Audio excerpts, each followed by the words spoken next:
Assalamualaikum dan salam sejahtera bersama saya Jana Kamaruzaman dalam Buletin Pahang 11 November 2021. Kebawah Duli Yang Maha Mulia Seri Paduka Baginda Yang di-Pertuan Agong Al-Sultan Abdullah Ri'atuddin Al-Mustafa Billah Shah, Ibni Almarhum Sultan Haji Ahmad Shah Al-Musta'in Billah berkenan berangkat ke istiadat penyerahan watikah pelantikan dan majlis menghadap oleh 13 ketua-ketua perwakilan asing ke Malaysia di Istana Negara semalam. Turut berangkat ke bawah Duli Yang Maha Mulia Seri Paduka Baginda Raja Pemaisuri Agong Tunku Hajah Azizah Aminah Maimunah Iskandariah binti almarhum Al-Mutawakkil Allah Sultan Iskandar Al-Haj.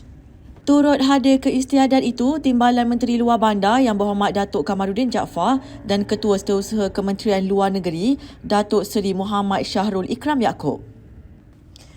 Ketua-ketua perwakilan asing berkenaan adalah dari negara Kazakhstan, Romania, Nigeria, Mexico, Australia, Austria, Sweden, Azerbaijan, Norway, India, Itali, Mesir dan Brunei Darussalam. Selesai istiadat tersebut, ke bawah Duli Yang Maha Mulia Seri Paduka Baginda Yang di-Pertuan Agong dan ke bawah Duli Yang Maha Mulia Seri Paduka Baginda Raja Pemaisuri Agong juga berkenan berangkat ke majlis santapan tengah hari yang turut dihadiri oleh perwakilan asing serta pegawai-pegawai dari Wisma Putra.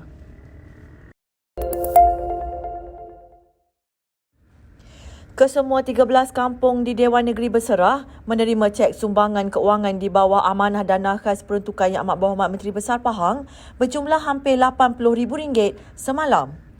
Penyerahan cek berkenaan disempurnakan oleh Pengerusi Jawatan Kuasa Sains, Teknologi, Inovasi, Komunikasi dan Multimedia Negeri Pahang Yang Berhormat Datuk Haji Muhammad Fakhruddin Muhammad Arif yang mewakili Yang Amat Berhormat Menteri Besar Pahang di Kampung Sungai Karang.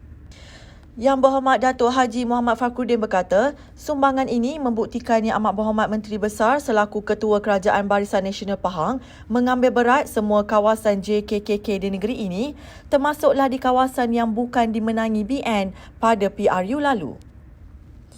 Jelas beliau lagi, semuanya dibantu sama rata, sama adil dan tiada yang tercicir atau dipinggirkan, termasuklah di Dewan Negeri Berserah ini. Justru beliau mengingatkan semua ketua kampung untuk terus bekerja lebih keras, jujur dan ikhlas dalam melaksanakan tugas dan amanah yang dipikul. Ketua kampung adalah orang terawal yang akan hidu masalah rakyat dan merupakan barisan kepimpinan penting membantu kerajaan negeri dalam memimpin penduduk dan menjaga keselamatan serta kemajuan di kampung. Beliau berkata, ketua kampung hendaklah memastikan segala maklumat adalah tepat untuk disalurkan kepada wakil rakyat di kawasan masing-masing dan harus bertindak dengan cepat menyampaikan maklumat sekiranya terdapat penduduk sedang kesusahan seperti pesakit kronik, kerosakan rumah akibat ribut, kebakaran, bantuan pendidikan anak dan juga berkenaan masalah infrastruktur seperti kerosakan jalan, masjid, surau dan perparitan.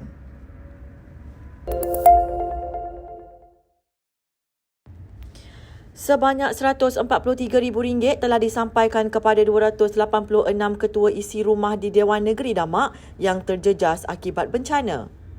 Pengerusi Jawatan Kuasa Hal Ehwal Felda, Koperasi, Usahawan dan Hal Ehwal Pengguna Negeri Pahang Yang Berhormat Datuk Haji Nazringah berkata, bantuan ini merupakan sumbangan Kerajaan Persekutuan yang disalurkan kepada Kerajaan Negeri Pahang. Katanya, wang ihsan ini merupakan kumpulan wang amanah bantuan bencana negara Monsun Timur Laut 2020-2021 sebanyak RM500 kepada 286 ketua isi rumah. Jelas beliau lagi, bantuan ini adalah sumbangan Kerajaan Persekutuan yang disalurkan kepada Kerajaan Negeri Pahang dilaksanakan oleh Pejabat Daerah Jerantut dan APM Daerah Jerantut. Katanya dalam satu hantaran di Facebooknya semalam. Serahan bantuan secara pandu lalu ini turut dihadiri penolong pegawai daerah Jerantut Encik Afiq Radwan, Wakil Ahli Parlimen Jerantut Encik Ahmad Nizam Hassan, Pegawai APM Daerah Jerantut Kapten PA Muzaidi Musa, Setiausaha UMNO Bahagian Jerantut Datuk Zulkarmi Abu Bakar dan Ketua Puteri UMNO Bahagian Jerantut Puan Faizah Ishak. Sebanyak 5 juta pokok pelbagai variasi dijangka dapat ditanam sebelum 31 Disember di negeri ini. Timbalan Pengarah Perhutanan Pembangunan Jabatan Perhutanan Negeri Pahang JPNP Yang Hormat Datuk Syamsul Anwar Nawi berkata, setakat ini pihaknya telah menanam kira-kira 3.2 juta pokok di seluruh negeri ini. Sebenarnya projek sasaran kita 100 juta ni untuk tempoh 2021 hingga 2025 ataupun dalam tempoh 5 tahun lah. Mana kalau peringkat negeri Pahang saja untuk tahun ni 5 juta pokok. Bagi peringkat Malaysia 20 juta pokok lah semua sekali untuk tahun ni. Dan bila tahun 2025 nanti insyaAllah akan capai 100 juta pokok yang kita target itulah. Mana 100 juta pokok ni untuk tempoh 5 tahun 2021 hingga 2025. Kita setakat ini kita dapat menanam sebanyak 3.2 juta pokok. Dan insyaAllah benda ni kita akan terus berusaha untuk mencapai target yang kita sasarkan lah. Kita ada dalam 1.5 bulan lagi lah. Beliau berkata demikian ketika ditemui media selepas program Jom Tanam Pokok sempena kempen penanaman 5 juta pokok at RTM Pahang yang turut dihadiri Pengarah Jabatan Penyiaran Negeri Pahang, Encik Arifin Awang. Sebanyak 100 pokok pelbagai jenis termasuk pokok buah-buahan telah ditanam di sekitar kawasan RTM Pahang dalam program berkenaan. Beliau berkata pihaknya memberi lebih tumpuan menanam pokok di kawasan hutan simpan yang tersorot di negeri ini bagi memulihkan semula kawasan berkenaan. Kebanyakan dia ditanam di seluruh kawasan sebenarnya, tapi sekarang ini tumpuan lebih kepada kawasan hutan-hutan simpan kita lah yang kita kena pulih hutan simpan kita yang terosor dan sebagainya.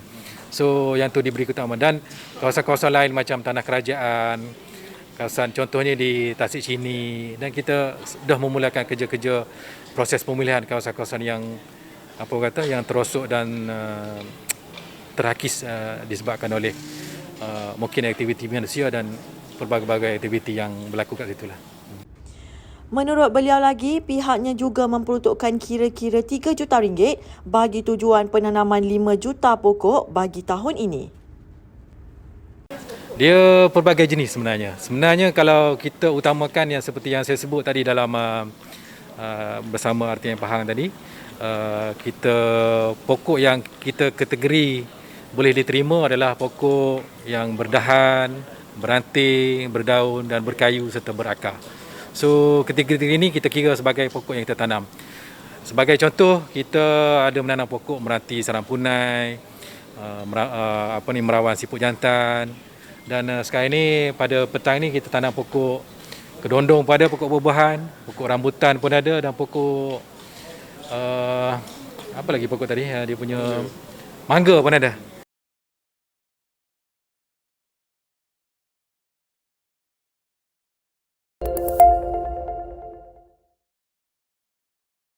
Pahang mencatatkan sebanyak 403 kes baru COVID-19 dengan Kuantan terus menjadi daerah paling tinggi kes hari ini.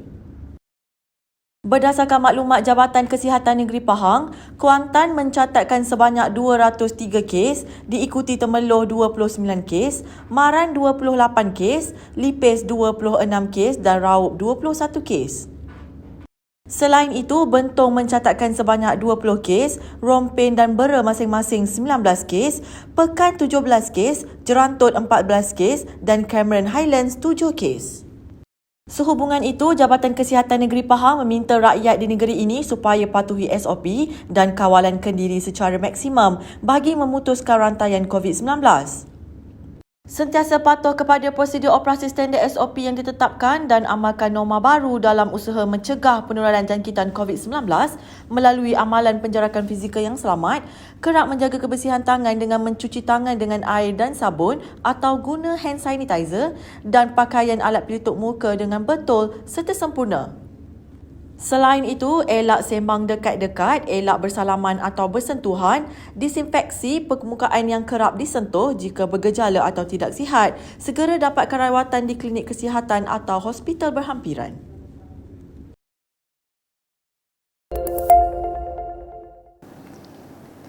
Sekian Buletin Pahang bersama Unit Komunikasi dan Media Pahang. Ikuti kami di Facebook, Instagram, YouTube dan Twitter. Terus bersama Pahang Media bagi mendapatkan maklumat terkini di negeri Pahang. Assalamualaikum.